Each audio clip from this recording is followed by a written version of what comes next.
Hey beautiful people, it's your favorite sewist here, and today I'm going to be showing you how to add elastic to a swimsuit. In a couple of my previous videos, I showed you how to draft a pattern for this swimsuit as well as how to sew it. In today's video, I'll be showing you how to use zigzag stitches instead of straight stitches. And the zigzag stitches will ensure that your swimsuit will still be able to stretch without any of the threads popping. As you can see, ain't no threads popping over here. You can't hear no threads popping.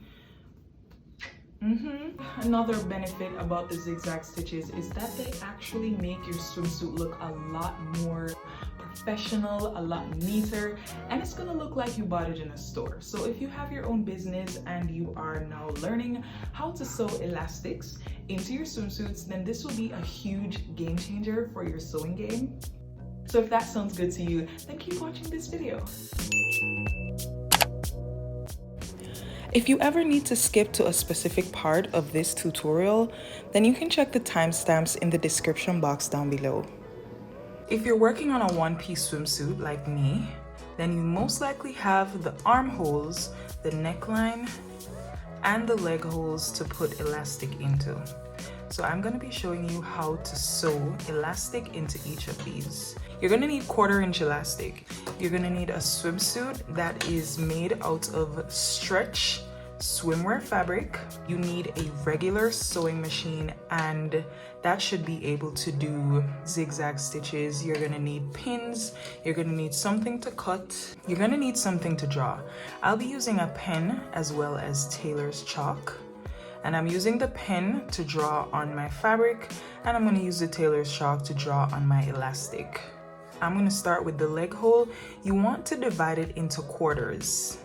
So that means you're going to divide it into 4 parts. In order to do that, you fold the space in half.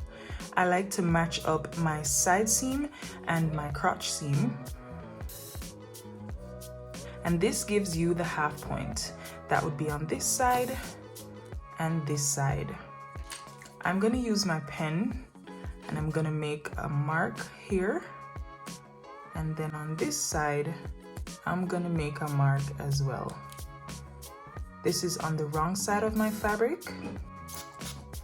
If you ever get pen marks on your fabric, you can always use alcohol, rubbing alcohol, to just spray and rub. Using a pen can be really risky because it can mark your fabric. Anyway, let's get back to this. I have marked the half points, one here and one here. Then I'm going to remove this pin and I'm going to fold so that the half points are touching each other. Then I'm going to use my pen again to mark these 2 spots. There we go. So now this leg hole is divided into 4. And as you can see, I have already finished the leg hole of my swimsuit using an overlock machine. So I have 4 points, and those 4 points I'll be able to match to the elastic. I'm gonna do the same thing on this side.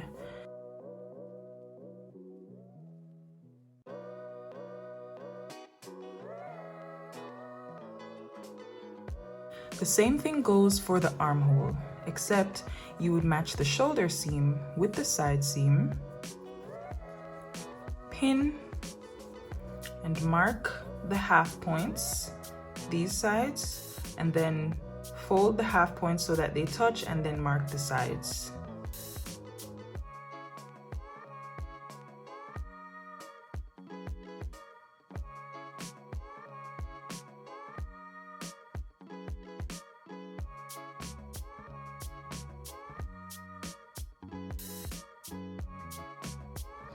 We're going to measure the leg hole, and with it folded like this, where we can have a straight line, we're going to measure from one point to the other. I got a measurement of 12.5, so I'm going to minus 4 inches from this measurement in order to get the length of the elastic for this spot. So this is 12.5, and that brings me down to about 8.5. I'm gonna take my elastic and I'm gonna measure 8.5, and make sure that when you're measuring your elastic, it doesn't stretch, because that can give you an inaccurate measurement. So I have 8.5 here. I'm just putting my thumb there, and then I'm gonna fold along that point, and I'm cutting my elastic there. So this elastic will be for the leg hole. And the reason why I cut it this short is because I want this leg hole to actually scrunch just a bit when it's finished. That way you have a snug fit when you're wearing your swimsuit. So I'm gonna go ahead and cut another one the same length, since we're doing 2 leg holes here. And remember not to stretch your elastic when you're cutting. You don't want it to end up shorter or longer than the measurement. I'm gonna overlap my elastic by 1/2 inch, and I'm gonna run 2 lines of stitches here, one at this end and one at this end.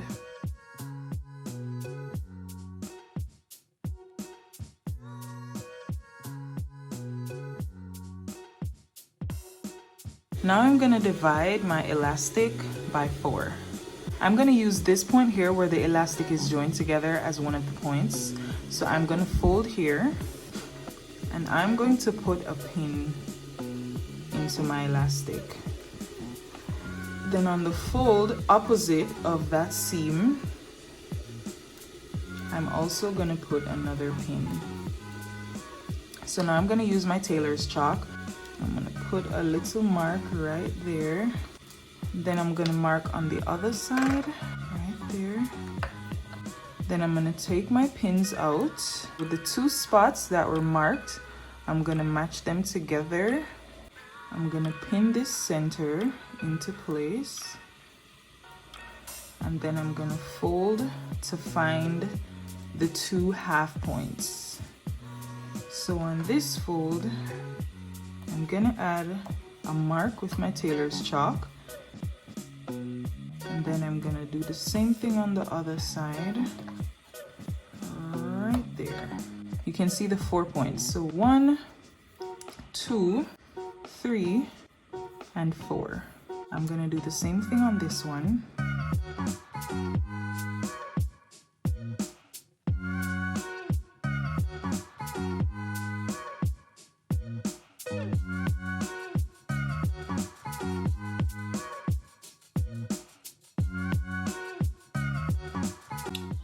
Then I'm gonna match the 4 points that are on my swimsuit to the 4 points that are on the elastic.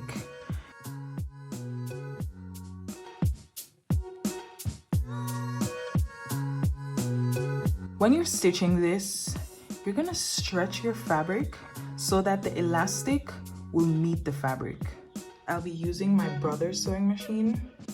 I have my stitch width on 4, actually that's 3.5, and I have my stitch length on 4, so that's the longest stitch length. And I have also put my design dial on number 3, which would give me a zigzag stitch.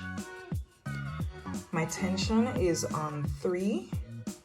I'm stitching the elastic on the wrong side of the fabric, and I'm gonna start where one of my pins are. So I'm gonna start about here.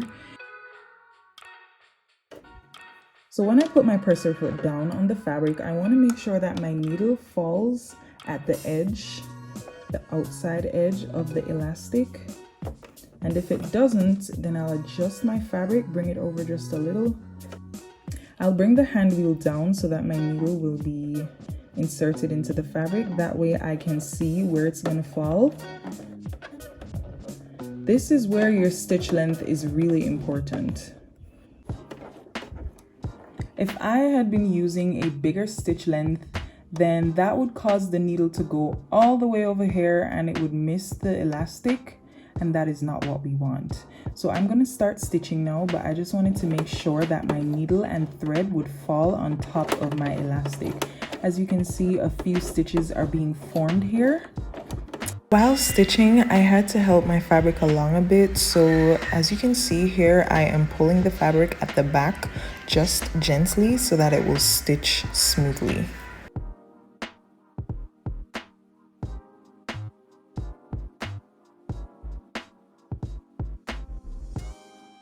gonna fold like this.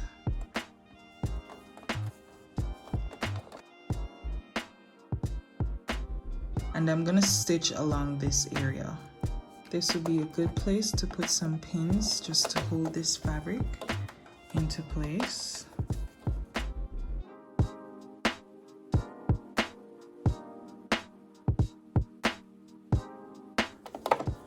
Make sure that the inner edge of your elastic is on the fold of the leg hole.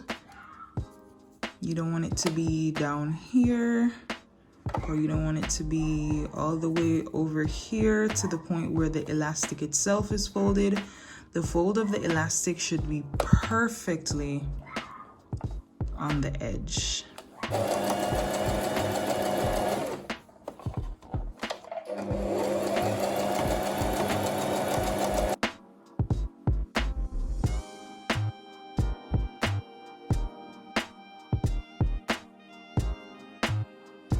And once you get to where you started stitching, you can raise your presser foot and cut your threads. Now there's this beautiful row of zigzag stitches on the leg hole of this swimsuit, and it stretches nicely. Having a machine that can do a zigzag stitch really works wonders. This looks so professional and clean. For the neckline, it's a little bit different.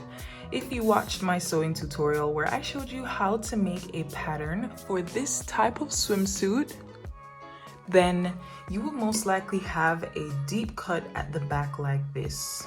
What I do, just to keep it really simple, is to just match the two shoulder seams, pin them into place, pin here, and pin here. So I'm just gonna put the fold at the back of this swimsuit to meet with the fold at the front of the swimsuit, and just pin them together like this. And I'll make a mark right there, and I'll make a mark right here. And these parts should be the center front and the center back. And I'm gonna mark on this side. All right. So now we have divided that into quarters as well. I'm now gonna add elastic to the neckline of my swimsuit. It's gonna require a few different steps than for the other parts, and that's because this area is much bigger. So this is currently in quarters, and I am going to measure from here to here, and that gives me 12.5. Now when I multiply 12.5 by 4, I can fold my tape measure 4 times. 12.5 multiplied by 4 gives me 50. This area here is all of 50 inches long. For the leg hole and the armhole, taking off just 4 inches would be okay because that's a small area. But for such a big space, I'm actually gonna take off 8 inches. So that's 2 times the amount, and I could even go as far as taking off 10 inches because you want a scrunchy effect around this area, and because it's so big, it might be a little bit more difficult to get that scrunchy effect.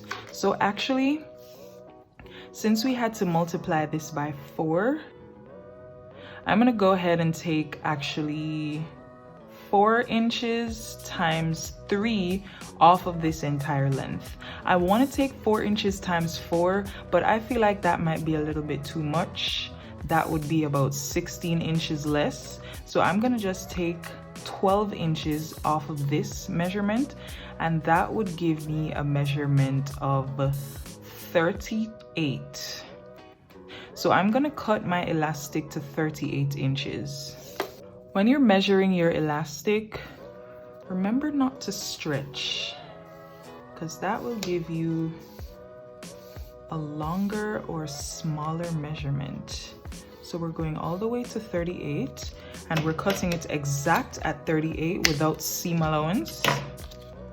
And then we're going to fold it to overlap the ends about 1/2 inch. Make sure that your elastic isn't twisted, because that's a very common thing to happen. I'm now going to divide this elastic into 4 pieces. I'm going to pin here close to the seam, and I'm going to use my tailor's chalk to just mark here.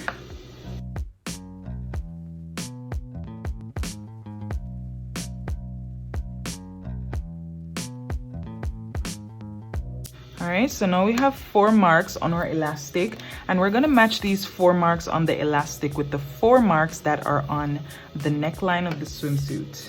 I'm going to start with the back of my swimsuit where there's the deepest plunge, and I'm going to put the seam, the mark that's on the seam of the elastic, on the mark that's in the center back of the swimsuit.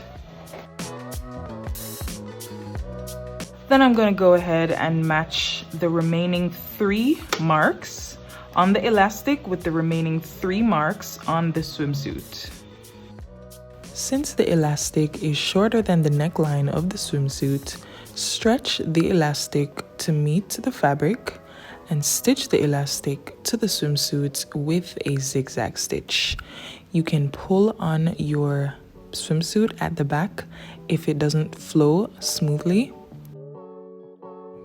As you can see here, my elastic is fully added to my neckline. I'm folding to the wrong side of the fabric, and I'm stretching while stitching down this neckline.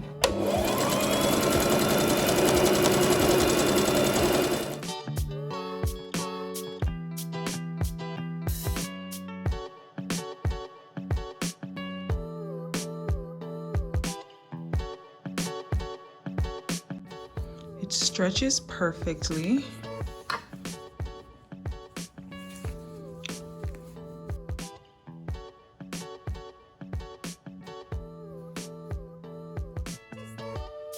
I really hope this sewing tutorial has been helpful for you. If you have any questions, leave them in the comment box down below, and you can watch my other 2 videos on how to sew a swimsuit. That could give you even more insight on how to make this swimsuit from scratch for yourself or for your loved ones or for sale in your business. If you watched to this point in the video, then comment swimsuit down below, because I want to see who is here supporting and watching to the end. It makes me so happy to know that you are watching my videos to the end. And if you like this video, give it a thumbs up, share it with someone else who wants to learn how to do this. And if you're not subscribed yet, definitely consider subscribing, because I will be posting more sewing tutorials. Thank you so much for watching, and I will see you in the next one. Bye!